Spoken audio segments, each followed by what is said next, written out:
Malcolm. Here I am with my coffee. Morning, John. Yes, mine's I'm nicely kind of brewed. celebrating, but we won't go there at the moment.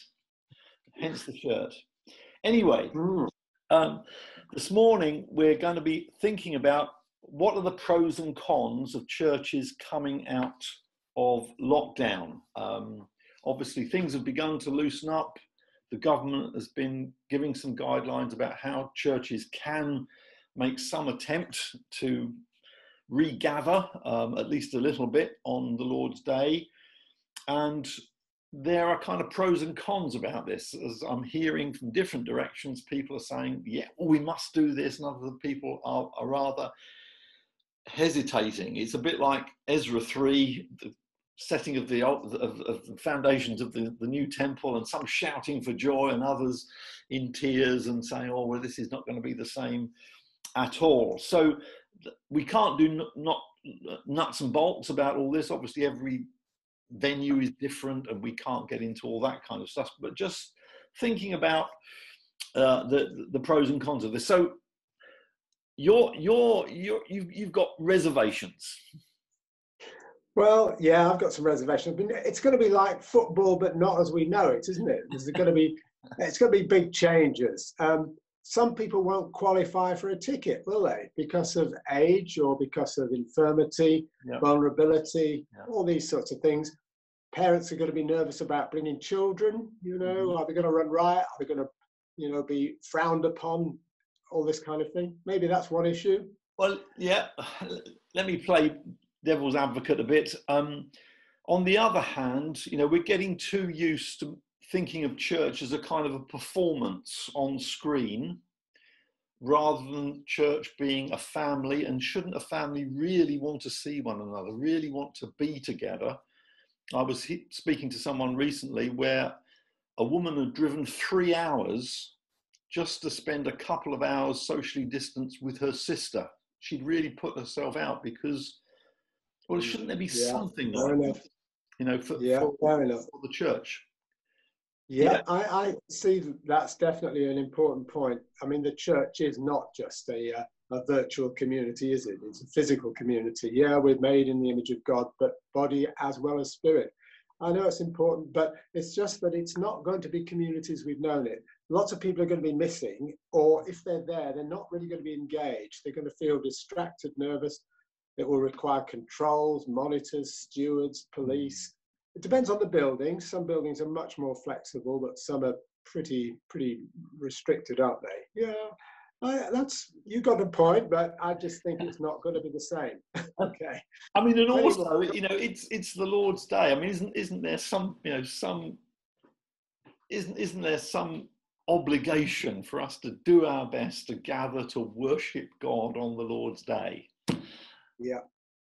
Well, that's very true, but I feel as if I'm winning the argument here. No. Well, you'd like to be. You're wearing a Liverpool shirt. That's why you're basking in the glory of it. Well, yeah, true. But I just think there won't be any singing. Some people won't want to go at all. Others may say we have a duty to go as soon as possible. That's a potential for division. I think it's going to be very different. But I'm not ruling it out. Don't worry. I'd love to be going back. But leaders themselves are really struggling with this at the moment. And some are absolutely up for it 100%. Others are really just feeling that they're out of their depth. So, yeah, it's a tricky time, isn't it? Yeah. I know that some young pastors, are quite worried that some of their congregations are just getting out of the habit of the idea of church on a Sunday. That, so again, that's another reason why I can understand some of them saying, look, we've got to do this. We've got to get back. Yeah, that's true. It'd certainly be good to see friends, wouldn't it? I think preaching's been done reasonably well online, but there's no body language. You can't respond, can you, through Zoom in the way that you do when it's a live experience. So but again, that to some extent argues my point, because I think that even if you just have 20 people in the church, it encourages the preacher to feel I'm actually preaching to somebody. That might. Well, it is weird preaching. I'm trying to preach to you now, and I'm obviously not having much impact. You know? Yeah, I'm a resistant hearer. Yeah, you're playing central defender, aren't you? Something like that, yes. Anyway, yeah, I agree. There's a lot of reasons to go back. I mean, go on. Yeah. I mean, the only other thing is that, I mean, there is this business, you know, some people are worried that there's going to be a second spike, you know. That's very possible. We're not doing it well here in this country at the moment.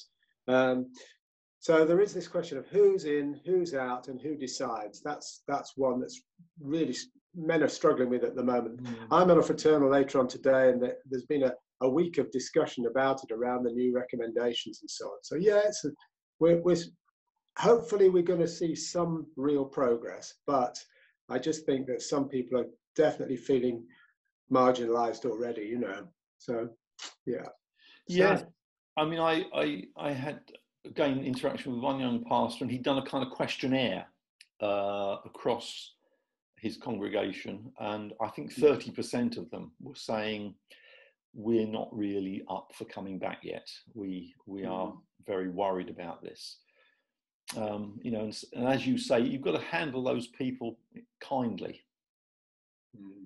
I think it does depend on buildings. There's one church I know that meets in a community hall. They've got an in entrance and an out entrance, so it's one-way traffic. They've got very movable chairs and everything, lots of open space. They're only a small group. That could work well. But if you're in a little chapel with pews and there's only one door, and you know, the toilets are kind of inadequate and so on. Yeah, that's a problem, isn't it? On the other hand, I would imagine if you're in a community hall, you've got extra responsibility about cleaning. Yeah. Whereas I think perhaps in some of the older chapels, if you just have one meeting and you leave it for a week until the next meeting, I don't think the obligation to clean is there, because I think, you know, the virus doesn't last that long. So I've been in chapels where the rats clean up during the week. Careful. Going back a few years, I must say. Well, but, yeah, there we are. There are some of the pros and cons, but I think one of the things that's been on my mind, you know, is this business of, you know, people who are very, very keen and those who are a bit diffident. And it's a bit like the strong and the weak in Romans 14 and 15. And I mean, perhaps a final verse here as we close.